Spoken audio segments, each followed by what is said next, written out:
विषय चल रहा है, ईश्वर सर्वोपरि है, उससे ऊपर कोई भी नहीं है।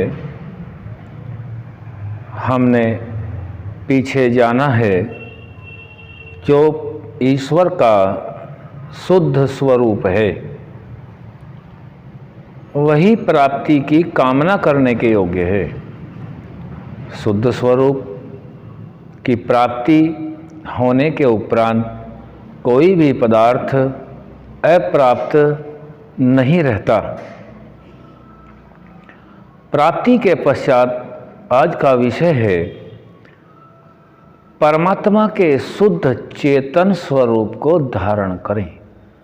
प्राप्ति के विषय में जाना है कि ऐसा कोई पदार्थ जिसकी प्राप्ति होने पर कोई भी वस्तु पदार्थ अप्राप्त नहीं रहता। हम परमात्मा की प्राप्ति करते हैं और उसके उपरांत ऋषि बताते हैं कि हम उस परमात्मा के शुद्ध चेतन स्वरूप को धारण करें। वह परमात्मा चेतन है, वह परमात्मा जड़ नहीं है, सर्वोपरि है। ईश्वर आदि अनंत नाम परमेश्वर के हैं। मुख्य नाम ओम है।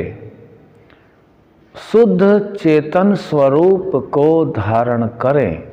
वह शुद्ध चेतन स्वरूप क्या है, इसको समझने का प्रयास करें। शुद्ध को हम जान चुके हैं।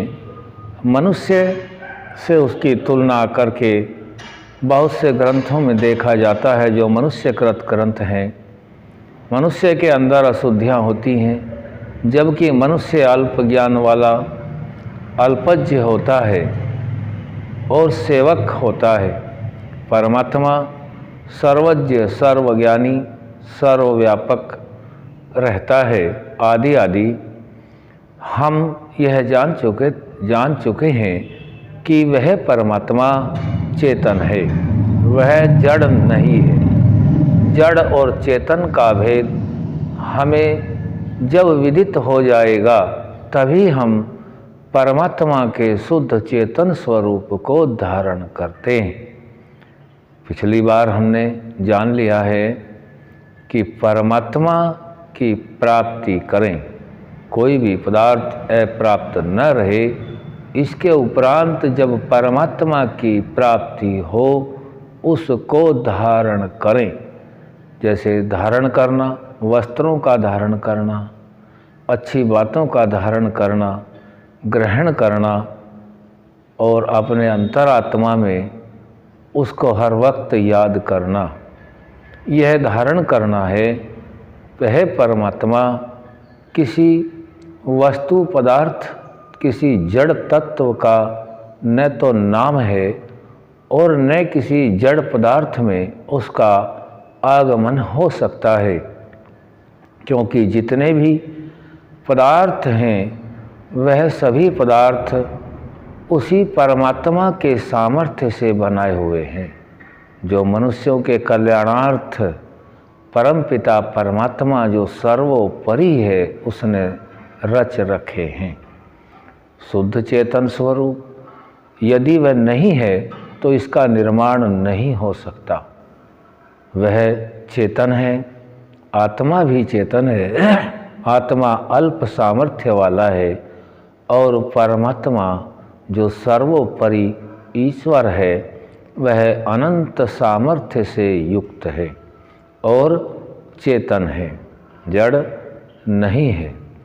सभी के पाप पुण्यों का यथावत फल देता है, सृष्टि को रचता है, पालन करता है, संहार करता है और हम सभी मनुष्य जाति उस परमात्मा के शुद्ध चेतन स्वरूप को धारण करने के उपरांत वह परमात्मा, वह ईश्वर आत्मा और वह होता है अंतर आत्मा। अंतरात्मा से जो प्रेरणा मिलती है वही प्रेरणा इस प्रकार की होती है कि मनुष्य पर्वत जैसे दुख के सामने होने पर भी न घबरावेगा, क्योंकि अनंत सामर्थ्य से युक्त जो अंतर आत्मा है, आत्मा में मौजूद है, उसकी शक्ति को बढ़ा देता है।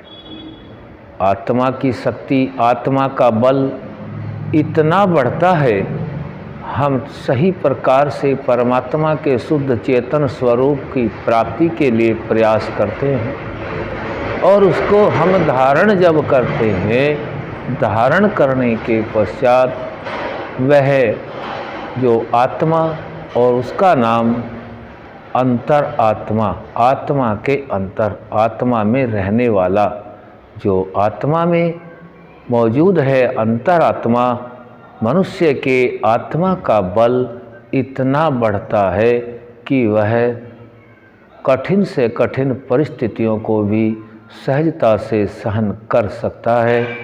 और यह प्रेरणा उस जो आत्मा में पहले विद्यमान अंतरात्मा अर्थात ईश्वर सर्वोपरि परमात्मा है, वह चेतन स्वरूप है, उसका प्रकाश केवल आत्मा में ही आ सकता है। अन्य किसी भौतिक पदार्थों में उसका प्रकाश नहीं आ सकता। चेतन का प्रकाश चेतन में ही आएगा। इस प्रकार से अनेक प्रकार के अध्ययन करने के उपरांत हम सभी यह जान जाते हैं, पतंजलि ऋषि ने भी अष्टांग योग के माध्यम से समझाया है, योग दर्शन में बताया, महर्षि व्यास ने बताया, ऋषि दयानंद ने हम सभी को ऋषिकृत ज्ञान जो लुप्त हो चुका था, सभी मानव मात्र के कल्याणार्थ उन्होंने दुर्लभ ग्रंथों का अध्ययन करने के उपरांत मनुष्य जाति के ऊपर यह महत्व उपकार किया है। इस उपकार को हम ऋणी हैं, इसको आसानी से नहीं चुकाया जा सकता। इसके आधार पर चलकर ही इससे ऋण हुआ जा सकता है।